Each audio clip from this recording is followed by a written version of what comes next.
Okay. Welcome back. We are here with week 2 of this series, which is called The Return. We have started in-person youth again, so if you are here in person, please make some kind of noise. Good. Okay, I wasn't sure if you would. Good job. It's nice to be back. I hope that you guys are having fun. We'll do an egg hunt later, which if you're live and watching this, I suppose you can play along at home, but I don't have the clues to give you. But each week in The Return, we are talking about just kind of the return of things. We're going to talk a little bit about the return to a sense of normalcy, but we also are talking last week about Jesus coming back. And so his resurrection and how he came back and appeared to Mary Magdalene, who was downtrodden, who people talked bad about, who people spread rumors about, who people sipped tea about, spread tea about, whatever that expression is, did all kinds of stuff about her. And so he still appeared because he didn't care what other people thought of her. He didn't care what other people said about her. He cared about her heart, just like he does for each of us, and just how we all have that. This week we're going to talk about the disciples, and after they've started to realize, because if you remember last week, John and Peter ran knowing that he wasn't in the tomb, and they were feeling that he was back, but still it's kind of a confusing time because they saw him die. And as much as we know the story, as much as we know the resurrection, as much as we've talked about it every single Easter for our lives, when you're there and you see him die, and you see the pain he goes through, it had to be so hard. Even knowing the prophecy, even knowing what he said, it had to be so hard to have that little bit of hope. And it had to be so scary. And so we're going to start with that in John 20, 19 through 31. That Sunday evening, the disciples were meeting behind locked doors because they were afraid of the Jewish leaders. Suddenly, Jesus was standing there among them. "Peace be with you," he said. As he spoke, he showed them the wounds in his hands and his side. They were filled with joy when they saw the Lord. Again he said, "Peace be with you. As the Father has sent me, so I am sending you." Then he breathed on them and said, "Receive the Holy Spirit. If you forgive anyone's sins, they are forgiven. If you do not forgive them, they are not forgiven." So you have the disciples locked in a room. So Peter and John ran back and they told everybody. And so let's have a meeting, because that's what people do. They want to have meetings about everything, but it's good that they met together. Now there are a couple of important things here, a lot of important things, but a couple of important things about the fact they were locked in a room.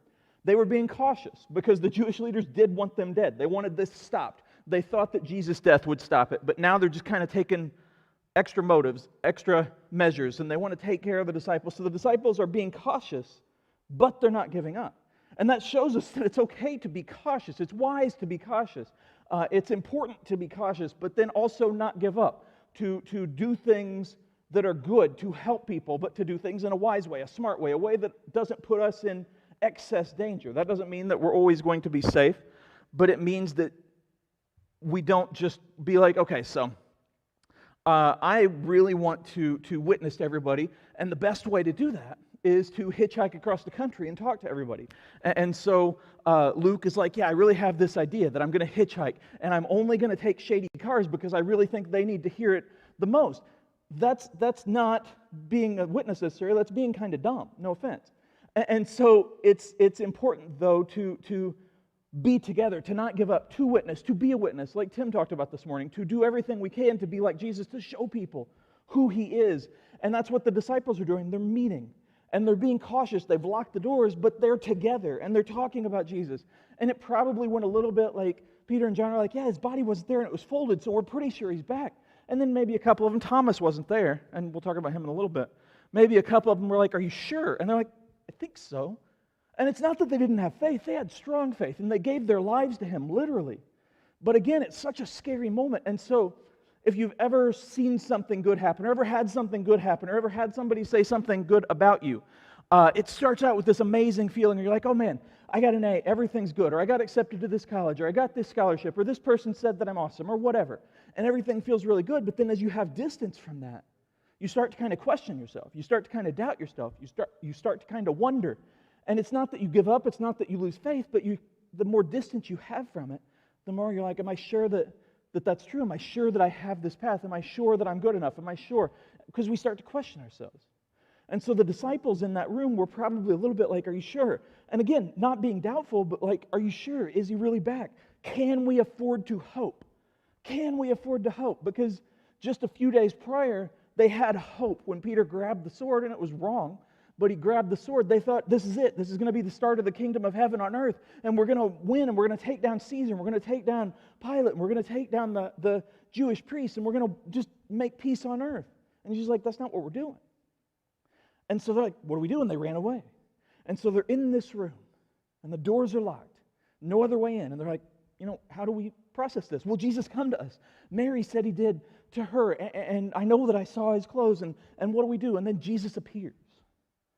And so it's not that like the door opened and they heard it clicking and like, is somebody coming in? Like, what's happening? It's like he just appears.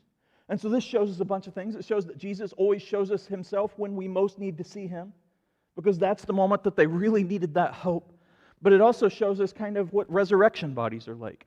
I'm not going to get super into that, but when we get our resurrection bodies, so after all the end time stuff and after the second coming and you get your perfect body, it's not going to be subject to the same things that we're subject to now, like teleportation is okay and things like that. And it's not going to be, like right now, if everybody's like, hey, you have teleportation powers, you're going to go everywhere and do everything, you're going to go to Disney World and whatever. We're also not going to have the corruptness of the world on us, so we're not going to be wanting sinful things or whatever. But he shows us, hey, I'm back, and this is me. But this is more than you ever could have hoped for, because this is legit, and this is the next step, and this is the return, and this is your chance. And so the first thing he says when he comes back is, peace be with you. The very first thing that Jesus calls for when he steps in front of people again is peace. And that shows us something that as Christians we should be about. We should be about seeking peace. We should be about having peace. We should be about helping other people have peace. I realize that it's not a very peaceful world, and that hardly anybody else lives that way. And not even every Christian lives that way to where they want peace. Some people thrive on arguments. Some people thrive on drama. Some people thrive on hurting others. And it sucks. But we see what Jesus said. And he could have said so many things when he came back. Like when you guys started to come back. I don't know when school started in person again, but you probably had so many things you wanted to say to your friends, although you have cell phones and things, so you probably did already. But in person. Or coming back tonight, or coming back to church, or going to a dance or graduation, whatever it is that's coming up that's the first time back for, you have all these plans and all these things you want to say and all these things you want to do. And so there are all of these different things Jesus could have said to the disciples, a lot of important things. He could have said, guys, this is what you need to do, or guys, this is what has happened, or this is where I am, or this is what's going to happen, whatever. And that stuff's important. But he started with peace, because they had felt the opposite of that for so long. And they felt scared, and they felt worried, and they felt nervous, and they knew that other people wanted to kill them, and they knew that their headset piece kept falling off their ear, and all of these different things kept happening. And Jesus said, peace. Because the world's not going to be peaceful, but you can be. And you can bring that peace out to them, and that's important, and that's what I'm doing. And he went on to say it again, and then he said, I'm sending you. The title for tonight is The Replacements. In the 80s, I believe, the NFL had replacement players. There was a strike, and real players didn't play, and so they called in replacement players, which just means people that didn't play professional football came in and played. So imagine if like the XFL played or whatever. And so they came in and played, and because the NFL really wanted that money, they really wanted the games to happen, and so they happened. They weren't as good. The people weren't as good. The games weren't very good, but it was something. There's a movie with Keanu Reeves called The Replacements, and he played a quarterback from Ohio State, so you probably heard of it, because very few quarterbacks from Ohio State do very well past that. But anyway, so he played a quarterback. He played a quarterback from Ohio State, and he's a replacement player. It's kind of like that NFL thing. And, they go through, they win, it's heartwarming, it's la, la, la. What Jesus is doing is saying, listen, I'm going on to prepare a place. I have done everything for you and with you. I've prepared you. I've taught you. I've helped you. I've healed you. I've shown you how to heal others. I've shown you how to help others. I've shown you what to do. Now, you are going to go out in my place. The Spirit will be with you, and I will be listening to you, and I will always love you, and I will always be with you, but you're going out, and you're going to be the me the world needs right now. And it's not that he's like, I'm never going to answer prayers again, because he does. And it's not that he's like, I'm never going to talk to people again, because he does. And the Spirit is involved, the Holy Spirit. But he tells them, listen, guys, you were training, and you were practicing, and you were in the league below, but now you're up. You're going to start, and you're going to do everything you can. And he told them that. And then they told their followers that, Paul and Stephen and Barnabas and all these other people, Mark. And they told all these people, follow us. And then they told other people, and they told other people. And now it's on us. Now we are the starters. Now we are the ones that go out and say, this is what Jesus looks like. Tim talked this morning, and I don't know if you were here or not, but he talked about making Jesus known and how it's so important to do it with your life. And it doesn't involve arguing, and it doesn't involve wearing people down. It involves showing people who Jesus is, showing people his love, showing people the truth, and then talking about it when you build that relationship. And that's what Jesus says here. He's like, have peace. Because not everybody's going to listen to you, not everybody's going to want you, not everybody's going to like you, but have peace because I will be with you. But now you're going to be with other people and show them who I am and what I've done through you. Next part. So one of the 12 disciples, Thomas, nicknamed the twin, was not with the others when Jesus came.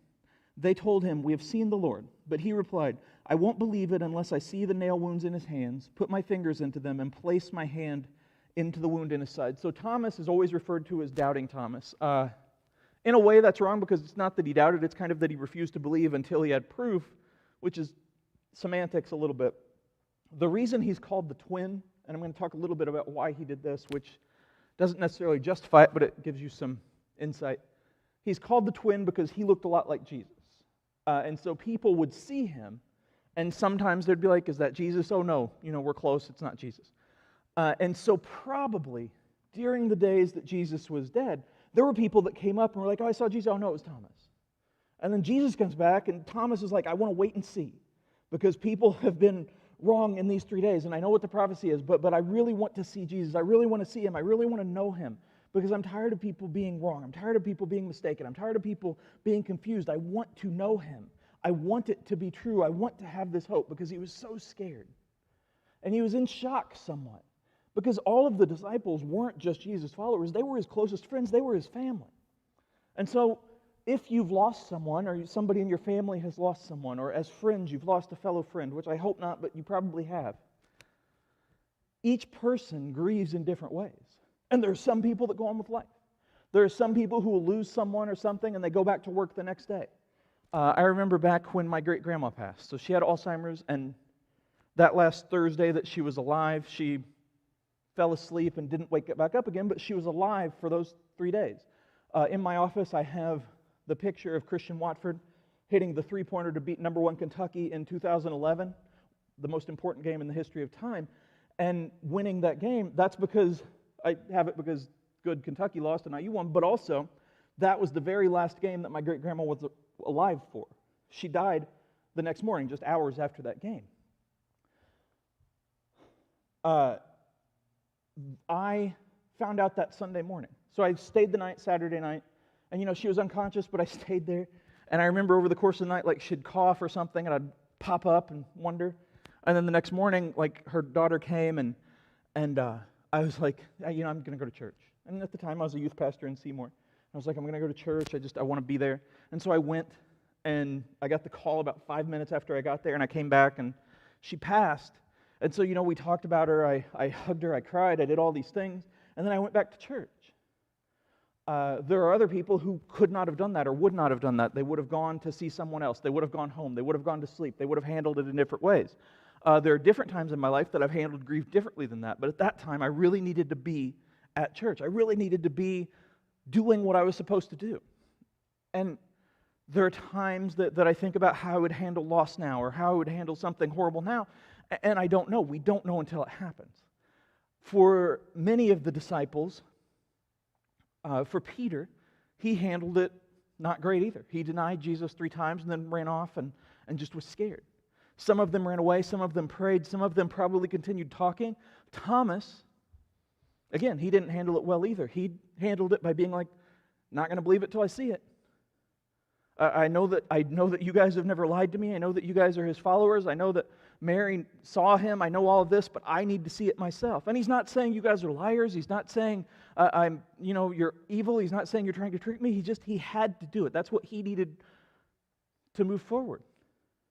And again, I'm not justifying or unjustifying what he did. I'm just saying this is what happen. And in our lives, there will be times that we really feel like we need to see something to believe it. Maybe somebody's like, yeah, hey, that girl likes you, or that guy likes you, or you're going to win that car, or something good, the Bengals will make the playoffs, something outstandingly miraculous that'll never happen. Like, it's crazy. And you're like, I need to see it to believe it. I'm going to stop hitting Ohio sports now, sorry. And in those times, you're going to be like, well, I get that this could happen. I get that these people said it, but I need to see it. But when it comes to our faith, the closer you are to God, the closer you are to Jesus, the closer your relationship with Him, the less you need to feel that way. And this isn't to say Thomas wasn't a good Christian, just in this moment, he screwed up. When you feel God calling you, and He's like, someday you're going to be a missionary, or someday you're going to be a teacher, or someday you're going to be a pastor, and you're like, I just don't know if it's right.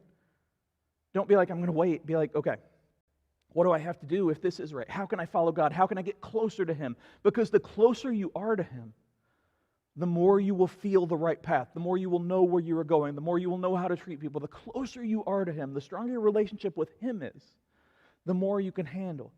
And so Thomas is like, man, I need to feel it. And he's remembered as doubting Thomas. He's remembered as a mistake. He's remembered, and from here, he still did good. He still was a Christian. He still made it to heaven. But he's remembered as this.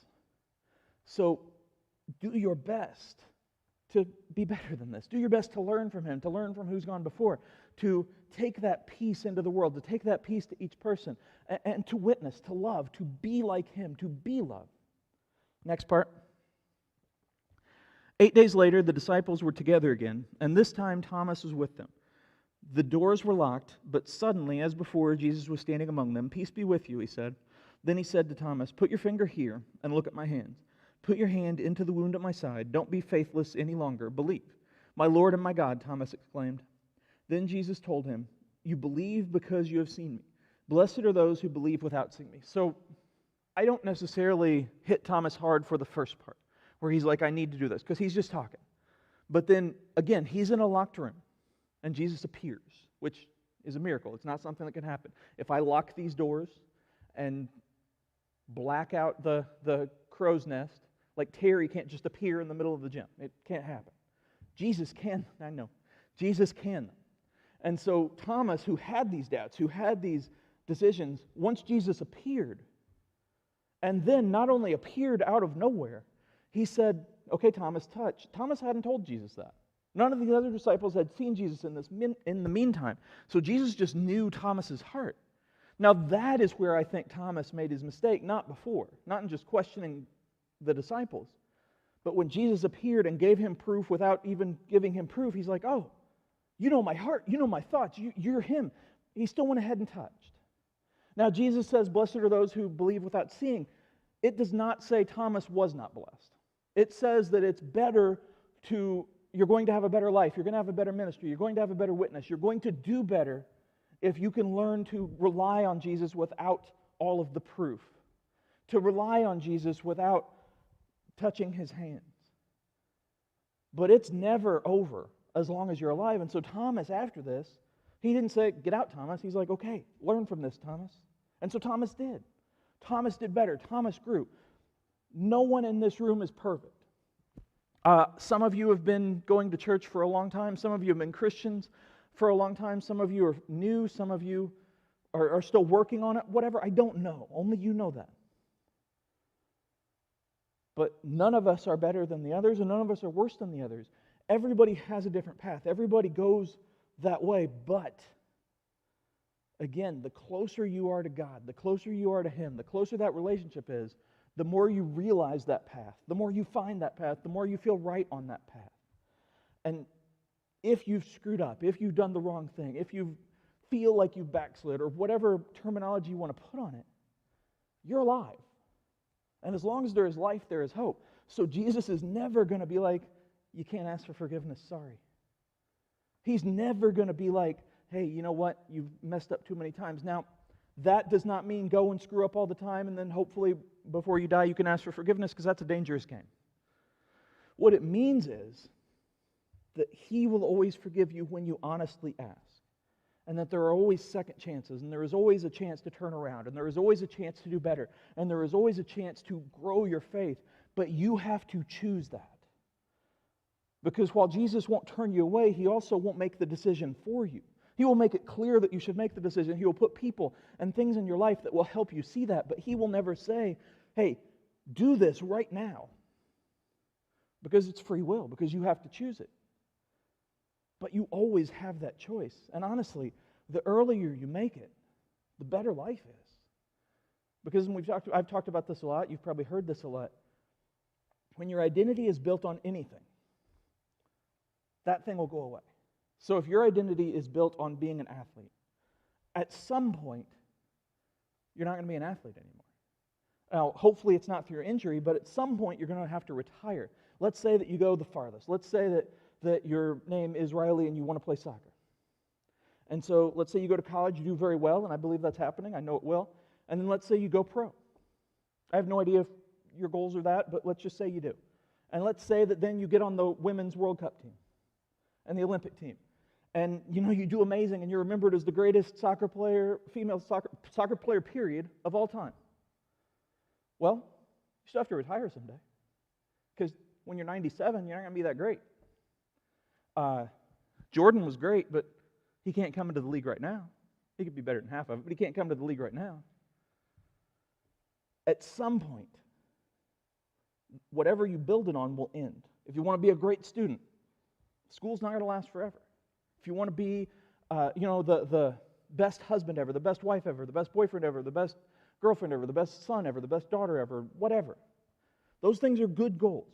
The best worker, those things are good goals, but all of those things are time sensitive. And I hope everybody's lives are super long, but it's all time sensitive, and things can happen and they can go away. We can lose people, unfortunately. We can lose jobs. We can lose all kinds of things. But when it's centered around Jesus, He doesn't go away. He doesn't change. He's perfect forever, and He loves you forever. And there's literally nothing you could do that would make Him love you less. Sean said this morning that I believe that there's nothing that you can do to make Him love you more, which is awesome, but there's also nothing you can do that make Him love you less. Now, you can sin and you can turn away, and that's on you, but He will still love you. And if you come back and you're like, hey, you know what, I was like Thomas and I doubted, but I found my way back. Can I please get back on my path? He'll say yes. And our job, those of us who are on that path right now, who are doing our best, is to help other people see that. To help other people see the point, to see the purpose, to see that peace. Last part of the scripture. The disciples saw Jesus do many other miraculous signs in addition to the ones recorded into the book. But these are written so that you may continue to believe that Jesus is the Messiah, the Son of God, and that by believing in Him you will have life by the power of His name. So that part is really cool to me because it's like John could have kept writing and there could have been all of these sequels and all of these extra books, and the Bible could be like 6,000 pages longer just with Jesus' miracles in those days that He was alive before His ascension. But John makes it clear. He's like, I can keep telling you proof. I can keep telling you what He did. I can keep telling you what you should do, but at a certain point, you have to just accept it. Jesus keeps saying, have peace, believe in me, but at a certain point, you have to accept that. Now, He will never turn away. But He's making it clear. And at the end of the scripture, it's like, believe in Jesus and believe that you're following Him. From there, the disciples had to take this and do their best. And they did. And from there, again, the next generation had to take it and do their best, and again and again and again. To us, we're not in the same generation. I'm World War II generation, significantly older. And so, but you guys, you're Jesus right now. Now, like I said, I don't know where each of you are in your faith, and I hope that you're continuing to grow, but I believe in you. But you're Jesus right now. It's not, I can't wait till I'm 35 and a part of the church. You're a part right now. And people see you. And the generations before you have screwed up a lot. And that's not to say your generation won't too, but man, there's a lot of hatred in the world. And the sad thing to me is that a lot of the hatred comes from the capital C church sometimes. And that's hard for me. That's discouraging for me. And so that means that I have to try even harder to be loving, to be peaceful, to do better. And you guys do too. And it's easy to be like, it would be easy to be like, it just sucks. Nobody else tries. Why should I? The only answer I can give you is that Jesus is with you. And that you can. And that you can do better than the generation before. And you can do better than you've done. And you can do better than me. You are enough. At some point during this, I said none of you are perfect. I'm not perfect. Terry's not perfect. None of us are perfect. But Jesus is. Holy Spirit is, and that's with us, and it combines us, and it guides us. And there are going to be times that are super hard. Some of you are seniors, and there are going to be times when you start college that it's super hard, and you're going to wonder if Jesus is there. You're going to wonder what your faith is. You're going to wonder what you should do. But the closer you are with Jesus, the more you'll be able to work through that. The more people you have in your life that you can trust, that will tell you when you're being stupid, that will tell you no, that will tell you what you should hear, not just what you want to hear. Then that'll help you. And then you be that for the other people. Some of you are juniors and sophomores and etc., down to 7th grade. There are times in this year and in this summer that it'll be hard. It'll be hard because you doubt yourself. It'll be hard because you doubt others. It'll be hard because you lose someone or because you're hurt. It'll be hard because you just don't feel it. But Jesus came back and He didn't say, you're always going to feel perfect. He said, peace. Find peace. I will give you peace. Seek me and you will have peace. That's so important.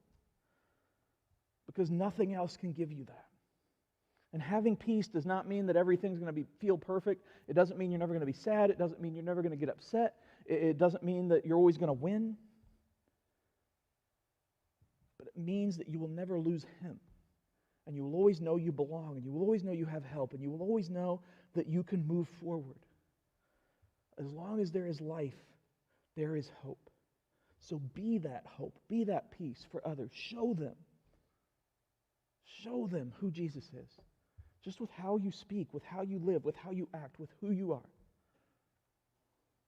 That's all I got.